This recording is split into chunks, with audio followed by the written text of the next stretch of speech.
It's been a big year for M. Night Shyamalan and his two Nepo Baby daughters. First up, M. Night Shyamalan read a copycat home-brand Shyamalan script, The Watchers, and he was like, I'm kind of like out of my slump of making really bad movies. I'm kind of making pretty great movies. Did you see Old? And his two daughters are sitting at dinner being like, yes, Dad, we all saw Old. And so he's looking at the script of The Watchers and he's just like, yeah, no, not for me. Not great. Throws it down the dinner table and he just goes, Ashana, you make it. And she's like, yay, Daddy, thank you. I've always wanted to direct a movie and do no work to get it. And then she made the movie. To middling results. But then, of course, his other daughter, Salika Shyamalan, was sitting right there at the dinner table and she's like, but Dad, I want a movie and I'm a failing pop star. Sorry, I mean, I'm an amateur pop star. So can my movie be like, like some kind of concert experience movie, like the Eras Tour, like Tay-Tay? And I'm not Shyamalan, being the responsible father that he is, went, sure. Whatever, I'm not doing anything this weekend. I'll rustle up some kind of script and let's make a movie where you're the second main character and you just do a concert for half the movie. And you can just do your songs. And then we're both happy. One daughter gets to direct a movie I would never direct because I'm better than those movies, but it's essentially a movie I would have directed maybe like 5, 6, 7, 8 years ago. And the other one, I'll write and direct a movie just for you. But also, I'll make it incredible.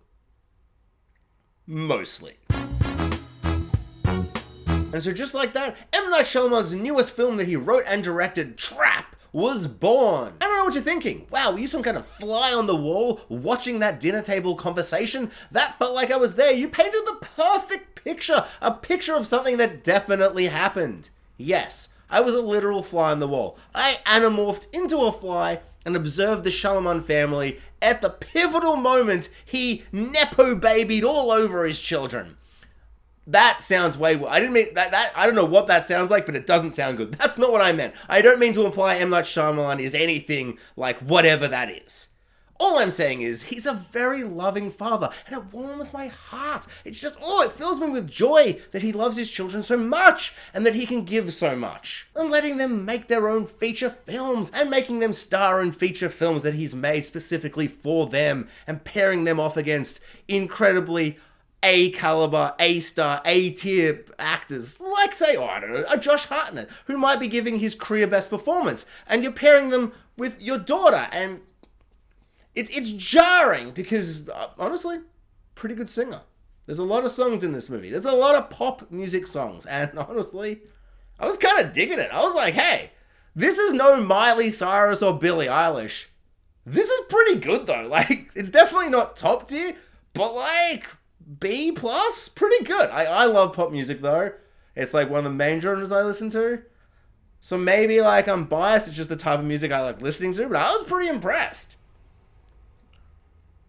He also makes her act, and that's when I'm like, the Nepo Baby vibes are like, I can't like shake it off. I feel like I need a shower. It's just so entitled and bad acting. It's mostly bad acting. Somehow M. Night Shyamalan has out M. Night Shyamalan himself. He's M. Night Shyamalan everywhere. I keep saying that.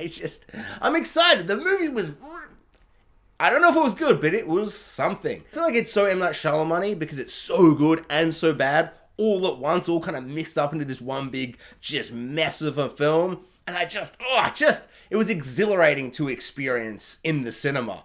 And another reason it feels very M. Night Shyamalan-y, if not the most, is because just the basic premise feels like the end of one of his movies. Like the basic premise is a twist. So it's like I almost don't want to say what it is, but of course I'm going to say what it is because that's the only thing to talk about. If you haven't seen the trailer, if you somehow got this far into this, whatever this review is, if you haven't seen the trailer, just go watch the movie. It's spectacular. Josh Hartnett's the best. M. Night Shyamalan's hit and miss, but all those hits are worth the misses. And honestly, the misses are pretty endearing and funny. It's such a good movie. Spoilers, but also they ruined it in the trailer. So this movie is a 1, 2, 3 punch, twist, twist, twist. First up, the film is about a Swiftie dad taking his daughter to the Eras tour. Like, to the Eras concert. And he's like, I'm Josh Hartnett, and I'm a dad, and I'm here with my daughter. Like a classic Swiftie dad who's just sitting there being like, I don't really understand all this, but My daughter's having a time, and that's what it's all about. Ooh, being a father, greatest job in the world, you know what I mean? I don't. So he takes his daughter to the concert, but twist! It isn't Tay-Tay, it's Lady Raven. But essentially, it's Taylor Swift. This movie version of Taylor Swift is, of course, played by M. Night Shyamalan's daughter, Salika Shyamalan, who has some kind of music career. I googled it. All her songs are like from movies and stuff that M. Night Shyamalan has produced. So she's like essentially just like a wannabe amateur pop musician, which is totally fine. I'm not trying to throw shade. It's like, it's awesome she wants to be that. And she's a great singer. But they kind of put a lot of weight on her shoulders to like act at a certain point in the film against Josh Hartnett at one point as well. In like one scene specifically that I just kind of felt like, ugh, one is one of the best actors ever, and one is your daughter, and this is her first movie, and I really felt that, and not in a good way. You could have maybe done a Lady Gaga where they can do both, and they're really good at both, maybe, or just cast your daughter. No, sorry, I'm sorry. You only made this movie to cast your daughter, and you are cool with really famous people putting their kids in a movie and then being like, you're a Hollywood star now. The rest of the world just goes, no. And you go, no. And you're all like, I don't even know what you're talking about. I'm talking about After Earth. A film that everybody forgets. And everyone forgets M. Night Shyamalan directed. Because it's the least M. Night Shyamalan film that's ever Shyamalan. But I digress. So first twist, Tay-Tay is not Tay-Tay. It's M. Night Shyamalan's daughter. Second twist, the dad, the Swiftie dad, is a serial killer. Triple twist, the cops know he's there. How and why? It's all a bit of hot nonsense, but it doesn't matter. The cops know that the serial killer's there in the concert, and so it's some kind of lockdown situation. There's like 300 cops or whatever, says on the poster. Probably like 60 really, and there's cops. They've surrounded the place. They've locked out all the entrances, so the whole concert is in lockdown. One might say that the entire concert's... it's a trap! Couldn't have said it better myself. I don't know what you're thinking. That sounds like an amazing film. I don't know what the other half of you were thinking. That doesn't sound like it's going to be very good. Well, guess what? You're both right. Kind of. So this film is endlessly entertaining, but also mind-numbingly dumb. It's just so stupid in the funnest way possible. It's one of those films where it's like, there are many major elements and giant plot moments that I'm just like, what? Like, even just the basic premise. The cops know the serial killer's there, and they're like, we've trapped him, we're gonna get him, and Josh Hartnett's like, oh damn, they're gonna get me. Like, I can't escape. What are you talking about? You haven't prepared for a situation in which you, like, would have to, like, talk to a cop, and they'd be like, are you the butcher? Are you the serial killer, the butcher? And you just kind of go like, no? Like, do you have any reason it would be me and not the other, like, 3,000 dads that are here? There's a lot of other Swiftie dads here. And the cops are like, good point, move along. So the basic premise of the film, that the cops have locked down this concert and the serial killer inside, like, can't escape and he's trapped. He's like, oh no, I'm trapped, what do I do? Like, that's the whole film. He's kind of not trapped. Like, there's like, they're kind of presuming that he's gonna have something on him that can incriminate him, or that he's gonna give himself up with how he acts. Yet the character we meet and the character they talk about and the way he kind of acts throughout the film, for a lot of it is like, well, he lies like effortlessly. Like, he's this completely different person. His daughter has no idea that he's not just a fun-loving Swiftie dad who doesn't get pop culture references, and she's all like, things are crispy, and he's like, ooh, I love how things are deep fried. And she's like, Dad, don't say it like that. I'm not gonna teach you cool kid slang words. And he's all like, oh, I'm a dad and I don't get stuff. Like, he's just some guy. He's just a Swiftie dad. His cover and hidden identity are so well done. This is not a Dexter situation where he's some weird freak who's hanging out with blood all day. Like, he's just some guy. Why would the cops ever think it's him? Because for some reason he has his phone on him, which has like a kidnapped guy on his phone. And that's why he's freaked out. But he could just destroy his phone. Or just find somewhere to put the phone. Or just do something with the phone where he doesn't have it on him. And then just walk out of the building. So like, the entire premise is flawed entirely. But it makes the film so much funner if you just kind of laugh that off. Like, you go, that's admittedly very dumb and stupid. But it's just a rollicking good fun time with all of the ways the filmmaking is done. But the basic premise is like... dumb. This film is absolutely wild in how it's directed by M. Night Shyamalan. Some of the camera choices, some of the directing choices, some of the acting choices are just unhinged. And of course, the plot, and of course, M. Night Shyamalan style, the twists. There's like 4 twists at the end of the movie. They are all just so wild and absurd. This film is so genius whilst also kind of being atrocious. It's just really, really entertaining. Like, I genuinely loved every second of it. I don't even know if it's a good movie though, like at all. Like, I feel like at times it's a 1-star movie, and at other times I'm like, this is a 5-star movie. All I know is that throughout every second of this movie, I was entertained. I was engaged. I just love the experience of it.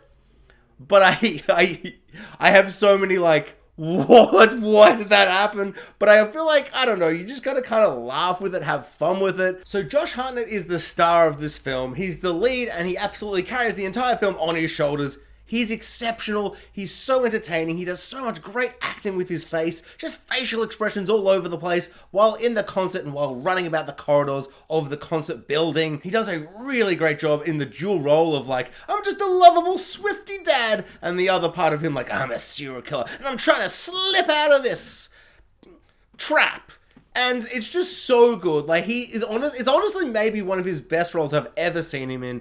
So entertaining, so engaging, very darkly funny at times. He makes some wild acting choices. There are some just truly absurd moments. Like, the camera just locks in right in a close-up of their head and they just talk directly to the camera, and the camera is the eyeballs of the other person they're talking with. And these moments feel so surreal, and Josh Hartnett's always involved, and his performances in these moments are just very, very inspired. It almost goes too far at times, but I thought it really, really worked to show that, like, this guy isn't really like just some fun Swiftie dad, and when he's really trying to put it on, he's almost veering so far that he becomes some kind of absurd parody that's clearly very sinister underneath. And it's just a really interesting performance, and I found it just super engaging and very funny at times.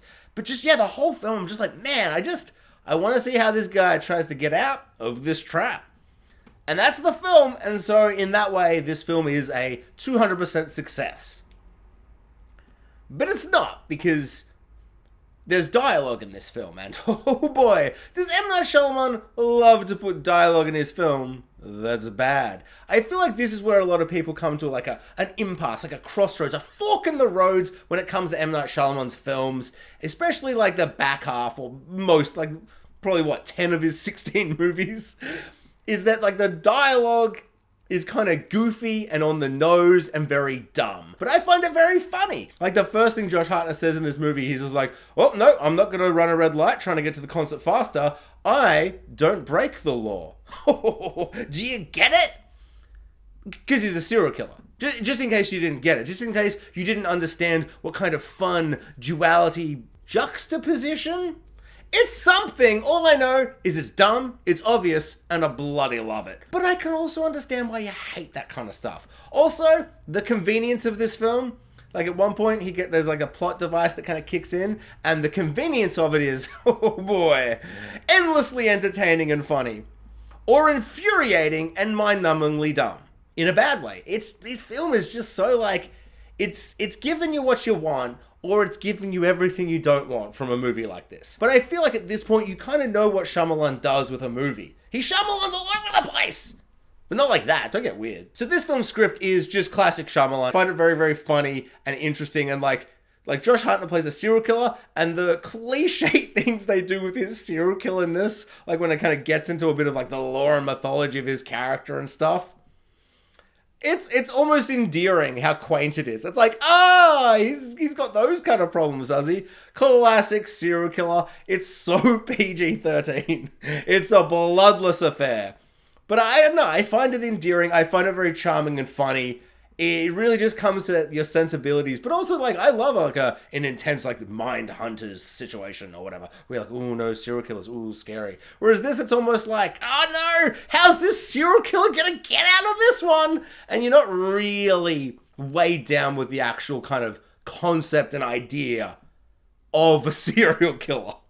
Because, spoilers, they suck. And are terrifying and awful and just sickening. Whereas this, it's kind of like, God, Josh Hartnett, what's he gonna do next to get out of this concert building? They got him trapped, those dang dirty cops. Is there a big twist at the end of the film that makes or breaks the film? Of course there is. By that I mean kind of. There are about 3 or 4 twists in the entire third act, and by third act I mean almost like half of the movie. There are like 3 or 4 twists that happen, but they don't really feel like big, mind-blowing, crazy twists the way that you kind of expect and are used to from M. Night Shyamalan. It's not this kind of like groundbreaking moment that kind of recontextualizes the whole film and kind of reshapes it, or kind of like completely destroys it and ruins it, or a moment that kind of makes you go, oh, it's all clicked into place. It's kind of like there's just 3 or 4 like kind of minor reveals and revelations. It's almost just like they're just a step above just like a thing happened. It's like a bunch of things happen at the end.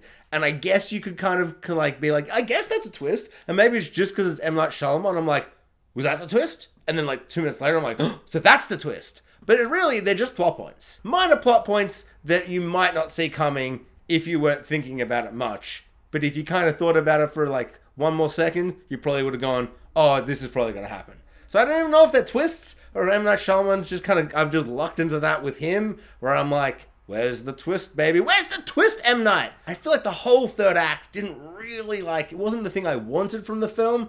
It kind of veers off in an odd direction at a certain point, and I understand why they did it. Twist!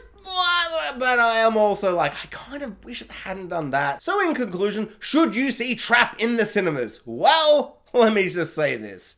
It's an M. Night Shyamalan movie. Make of that what you will.